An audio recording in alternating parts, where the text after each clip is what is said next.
啲馬路幾闊落，應該差唔多到啦。見到呢度好多樓都係貼住標示，好易倒塌。同埋佢已經係徵收晒噶啦，呢啲樓。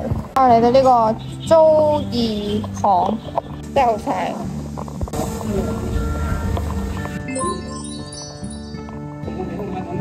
呢條路先係。如果佢兩旁兩邊都係舊嘢啊！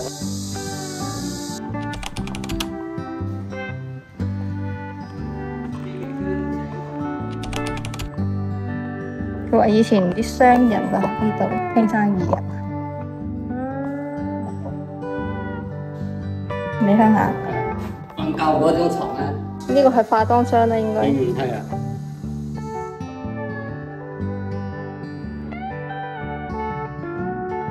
跟住出嚟就會見到呢個建春門，好近嘅啫。本來想去埋隔離個鐘樓，但係咧太曬。之前我喺西安嗰個圍城可以踩單車嘅，跟住我哋而家喺圍城上面望落去就係樓下個浮橋。呢條浮橋睇落長過廣濟橋。嗰啲市場咁樣啊，嗰啲街市咁啊，幾熱鬧呢度。宋城啊，呢度水宋城。係啊，落去望下先。好大喎呢度，好多人小朋友係自己喺度捉嘢。東河浮橋有一個小小嘅魚市場，臘魚啊，唔識特產鹹魚，係咪鹹魚啊？跟住佢哋啲魚船都喺下面。哇，好多龜啊！佢捉啲龜嚟做咩啊？做龜苓膏、蝦苗，點解咁多㗎？捉啲嘢翻煎，即係25蚊啦。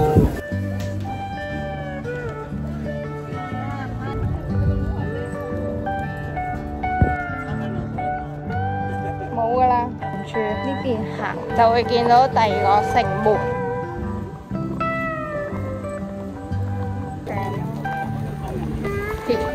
呢邊都冇話係蔣介石，我繼續行。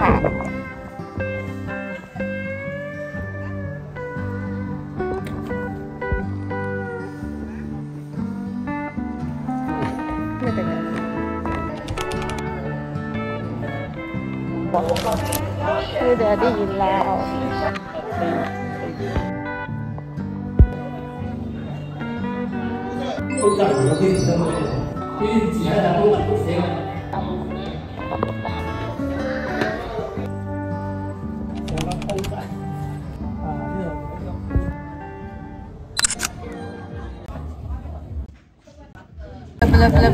好大份哦！魚啊！有3種味，底下有個叫糖皮，即係好似涼皮咁咯，入晒味啦。嗰條啊啫。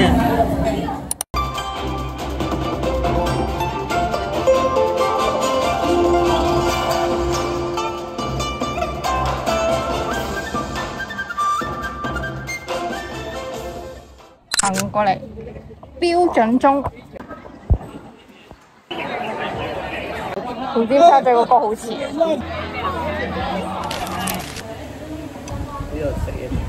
佢計生日啊，但係你而家都半價，我都有優惠啊，唔知點解。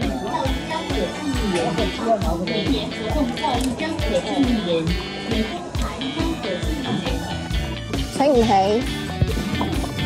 呢係通天城景，我哋係要向呢個觀音岩嘅路線行，好似呢邊係比較輕鬆。有意境，呢度係王陽明嘅休息之地。石窟，石窟，呢個邊個嚟㗎？呢個望歸岩，好多樹蔭。係啊，而且都暫時未好晒。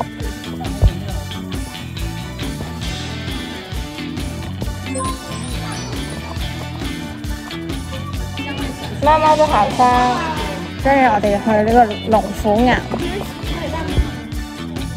龍虎岩嘅路上有間民宿店，去到龍虎岩啦。哦，睇到個石像。岩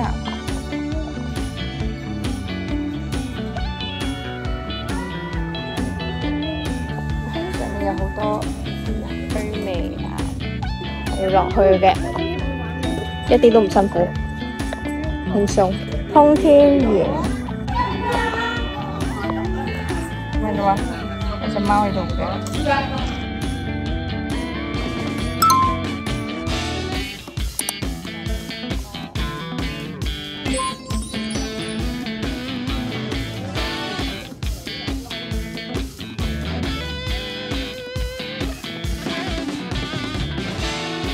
不過呢條路開始有啲曬啦，有啲小販喺度。喺臥佛嘅位置可以休息。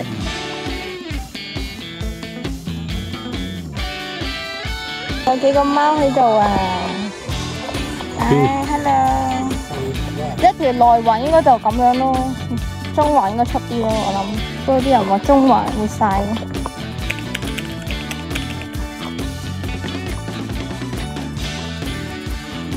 呢啲就係芋頭啦，好大塊葉嗰啲。係啊，原來中湖係圍住我哋咁樣揸翻嚟，係咯，其實可行可唔行。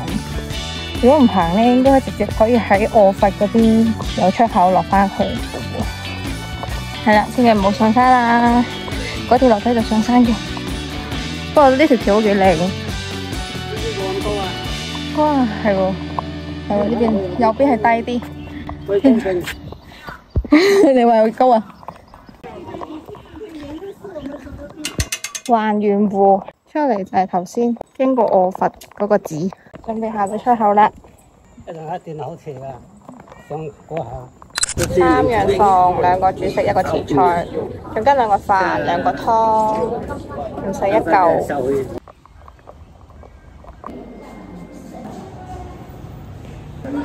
就係呢個區最中心，最大嘅，最大嗰個。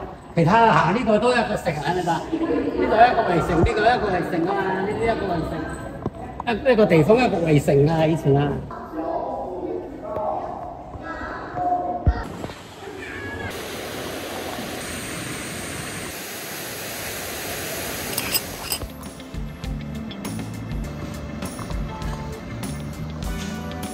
對面嘅中聯商城，呢個似係本地人嘅行街地方。